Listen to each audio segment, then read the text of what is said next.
the festival.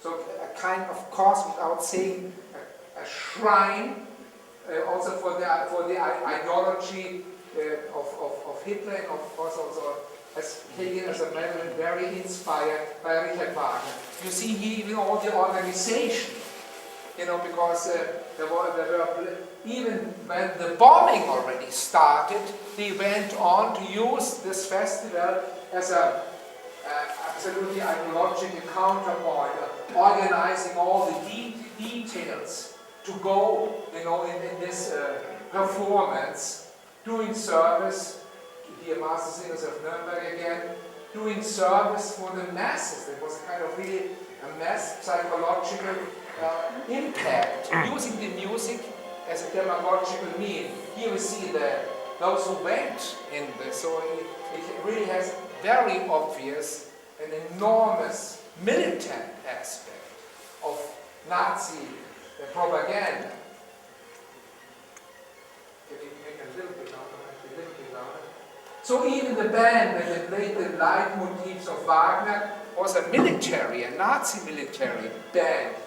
And here again, this was then Winifred Wagner, the director of the Bayreuth Festival, who believed strongly in the final victory of Hitler and made also the festival part of, you know, of the Nazi propaganda in the last years of World War II. So we see here typical also presentation. This was then by Vella and Wagner in the style of the Nazi architecture and design, completely, you know, in the sense of Nazi ideology. This was a production of Vella and Wagner with the sets and Vella and Wagner.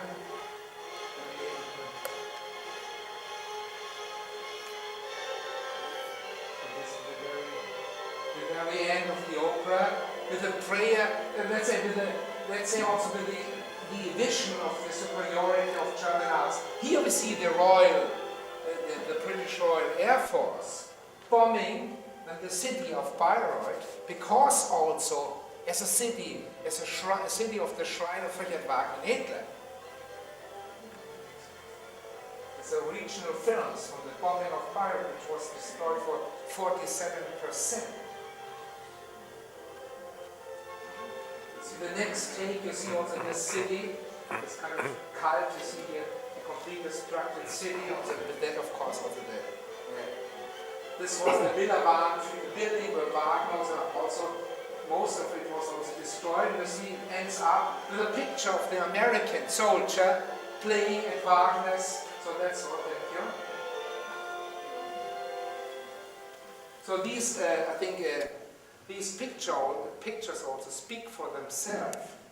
And now, of course, after having seen this sequence, no, also of, let's say, theoretical writings in combination with the operas, of course, here comes the deep question of what do you make with this kind of collection? How can we handle today Wagner? What can be done also especially, can we separate the work of art from the man, from the man and from the ideologist? In my opinion, I say that very clearly, we cannot. That means Wagner has given so clear instruction also of the interpretation now. Of course, you can say, what can we do with such generally? When there's a propagandation of this kind of ideas, how can we handle that in the future? And my opinion is very clear. That is, certainly Wagner is, in his very essential works, includes also these aspects. They are included, but I'm not now. Nevertheless, of the tragic, let's say, also heavy burden of history, there are also other aspects in the work of Wagner.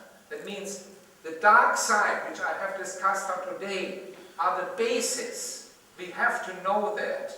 But in the interpretation of work, especially on stage, should be highly sensitive about this issue. We know about, of course, we should now, of course, avoid any kind of extreme Nazi propaganda, but knowing that there are these dark sides in it, and we cannot say it has nothing to do. So Wagner remains, I think, especially when I'm talking, I was teaching also the topic of Wagner. That means the question of music and anti-Semitism also in Israel. And can you imagine the very quite explosive, of course, a ground to talk on these issues. Why can we not avoid the discussion on Wagner? Because Wagner is a central figure also for music, had too much impact on the history of music. So we cannot just leave it out and drop it, because Wagner, as we know, influenced strongly Gustav Mahler, Schoenberg, extremely important Jewish composers. So also for the 20th century. What I'm claiming is always the highest sensitivity when you are talking on Richard Wagner. We have to know the dark sides. We have to really not to be silent on this part and very sensitive in the interpretation also of the works of Richard Wagner. So also because of the, I think, tragic development of German history and politics, especially when I'm talking to you also in your country, what all happened, we know what happened also in your country, we know also what happened here in Malta. So Wagner remains always a very controversial figure, which of course we cannot resolve the problem by forbidding the military. You cannot perform Wagner, that's impossible. But I presented you here these historical facts, and of course in only 1 hour in a very short way. But these facts have to be discussed out also for a serious academic discussion. I do thank you, and I of course will be pleased to also to have some questions now.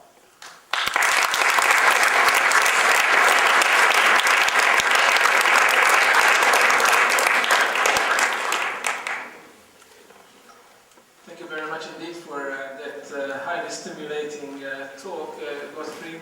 Can I kick off with questions? Yes, of course. That's why I'm here. Yes, I mean, the question of why.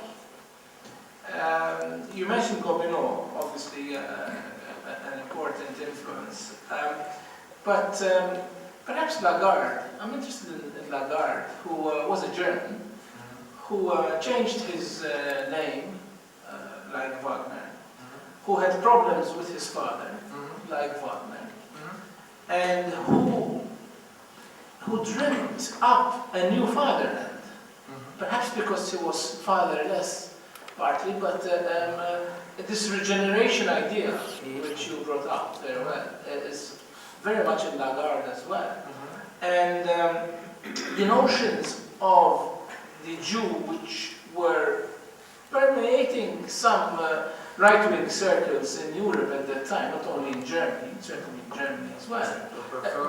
The Jew as an outsider, as an infiltrator, as a penetrator, as an alien. Obviously, this was all leapt up by Hitler, but also by Wagner. But the impact, of course, on German history, and that was also my topic, a different one, in the sequence of the personality, in history. I mean, I have shown you, I mean, of course, I only could do it in a way which also is given for me in 60 minutes. But with the personalities, no? The personalities of Richard Wagner, and we have this kind of Bayreuther Blätter, in combination with Cosima Wagner, then we have Houston Stewart Chamberlain, in combination even with Gobineau. There's such an enormous, in the context of history, in the context of the, let's say, of course, the development of the fall, that's in the end the result of World War II. You know, this kind of always extreme constellation, looking again after the loss of World War II again, this kind of looking for German identity. And here, really, I mean, Bayreuth had his part with the Bayreuther Blätter. The Bayreuth leaves, don't forget about it. they started in 1878 and were published for 50 years. I'm talking about 1913, 50 years hammering. And they were writing, really, I mean, they can give you the list of people